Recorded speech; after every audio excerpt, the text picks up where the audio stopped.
Now we will see rule number 3. Okay, if f becomes infinite at an interior point, say D, of interval a to b, then we can say that integral a to b f of x dx is equal to integral a to d f of x dx plus d to b f of x dx. And if the answer is finite, then it is called convergent, otherwise it is divergent. Okay, so now let us see the example of rule number 3. Okay, example 3, show that integral 0 to 4 d of dx upon x minus 2 whole square is meaningless.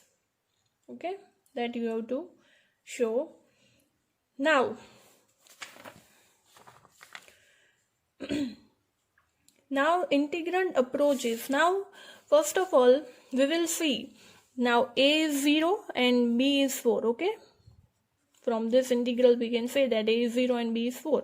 Now if we substitute a equal to 0 in this equation, then 0 minus 2, then here it will not be infinite. By substituting value of a, function will not become infinite. Now if we substitute b equal to 4 in this equation, then also this function will not become infinite. So during that time, you have to think that for what value this function will become infinite.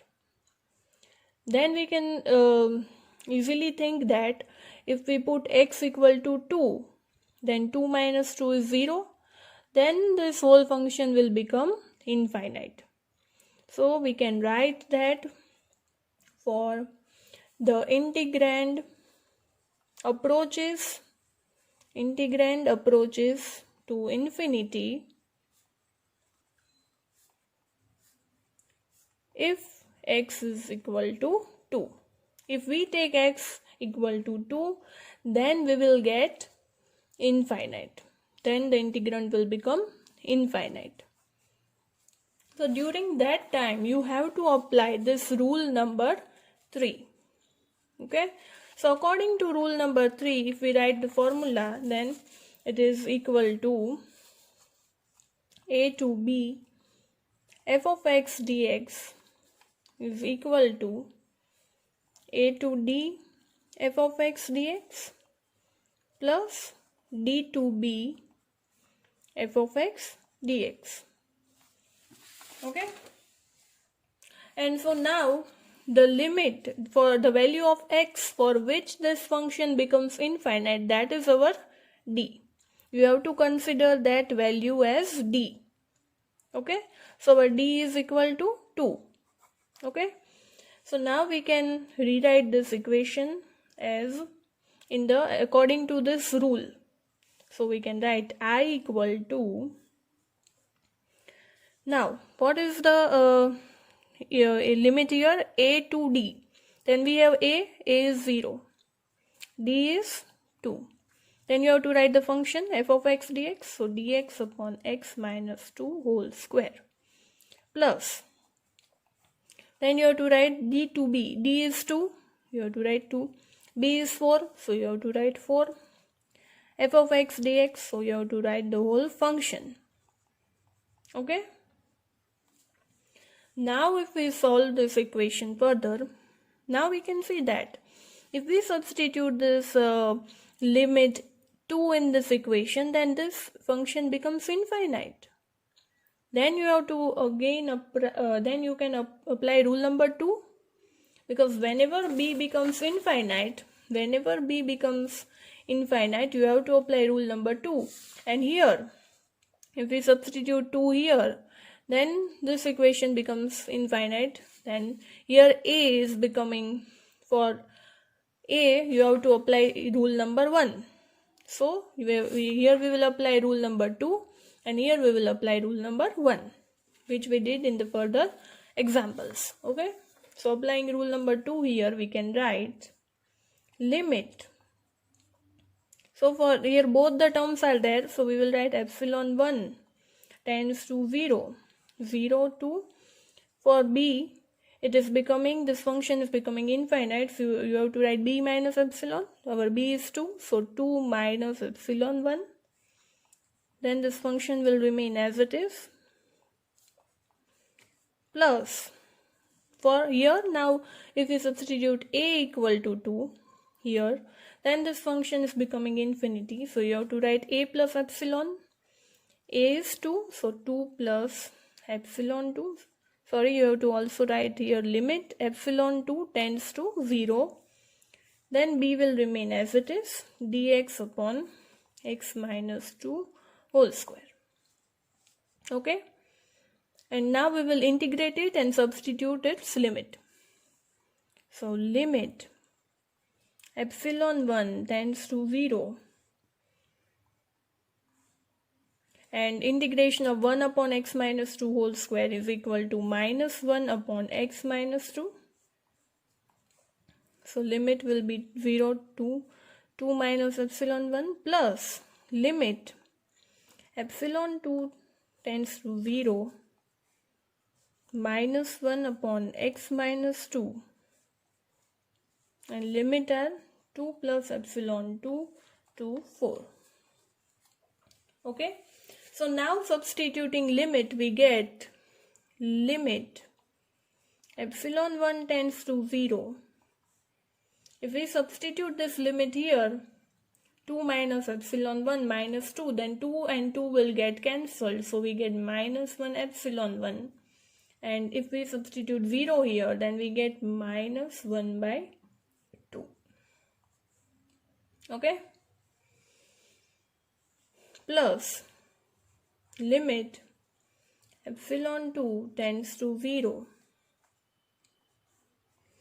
Again here also we will get minus 4 if we substitute here, then we get 4 minus 2, that is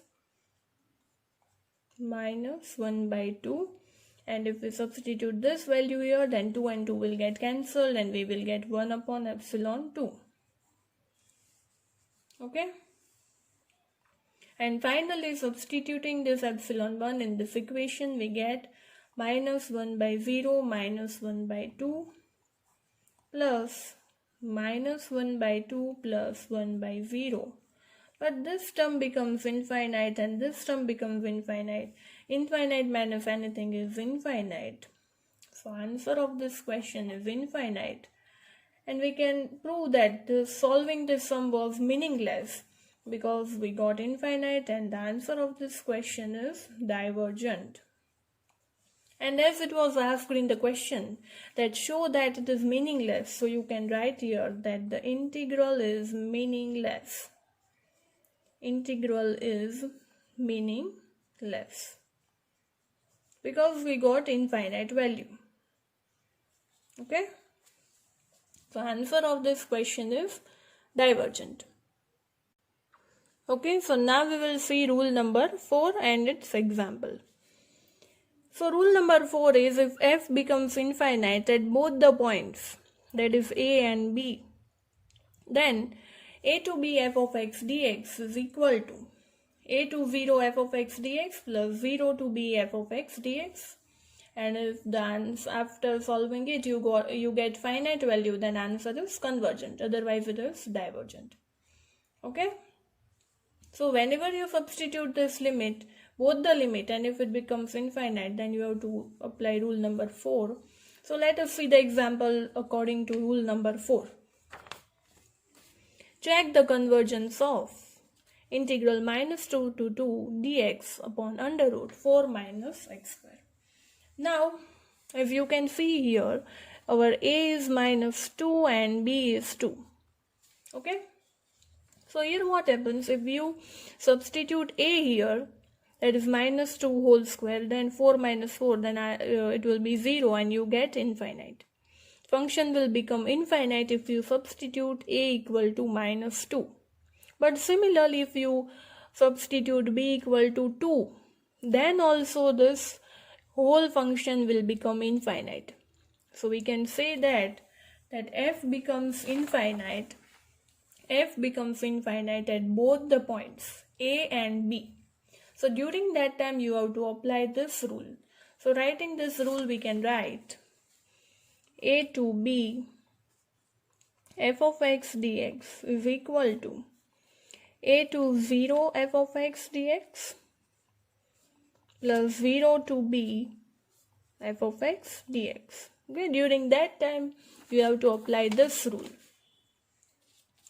So now writing this function according to this form we can write, but first you have to write that the integrand approaches to infinity, integrand approaches to infinity whenever x is equal to 2 and x is equal to minus 2. So you have to apply this rule. So I equal to a to 0. Our a is minus 2. So minus 2 to 0. F of x is our function. So you have to write the whole function dx plus 0 to b. 0 b is 2. Then again you have to write the function. Okay. And now if you substitute this value in this equation, that is a, then at a this equation will become infinite, and here at b this equation will become infinite. So according to previous example, we have to use rule number 1 here, rule number 2 here, and rule number 1 here when x is equal to a, and here rule number 2. So we have to apply rule number 1 and rule number 2 here. So we can write limit epsilon 1 tends to 0. According to rule number 1, you have to write a plus epsilon. So our a is minus 2 plus epsilon to 0 and the function.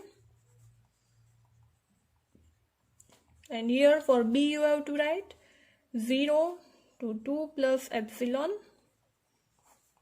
Okay.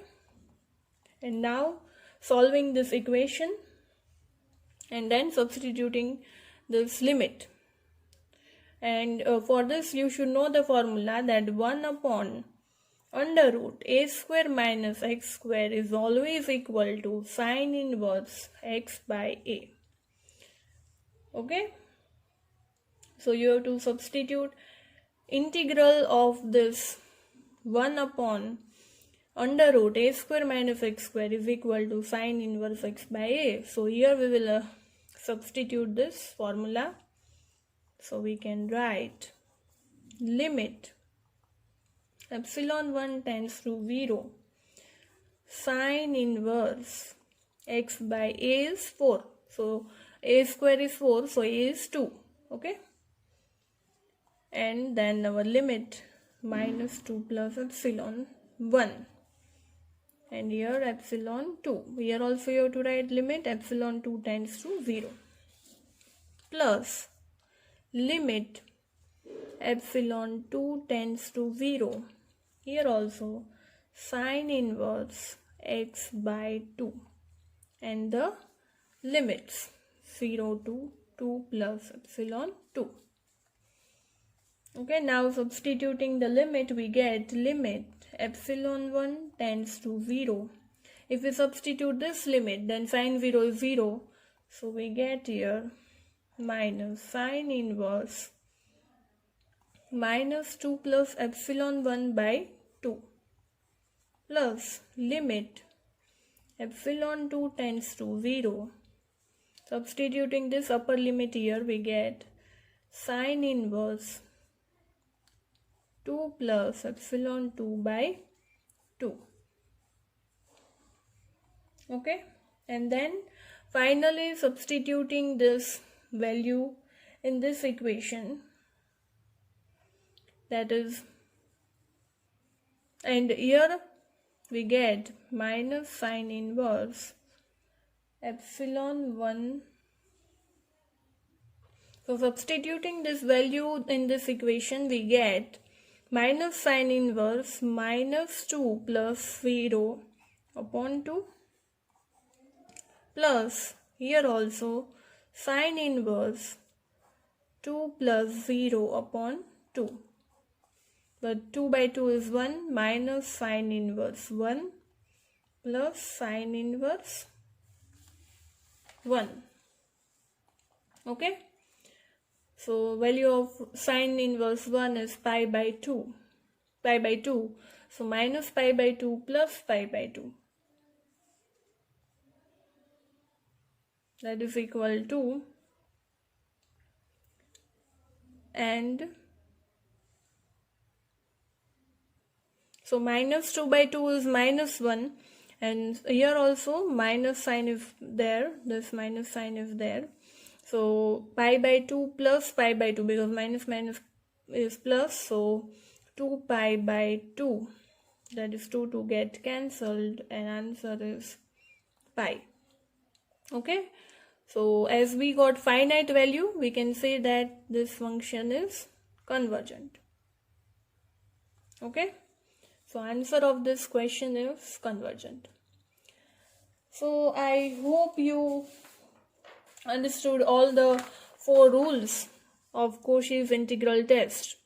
So once again I am repeating that whenever by substituting limit a, if the function becomes infinite, then you have to apply this rule, that is a plus epsilon to b.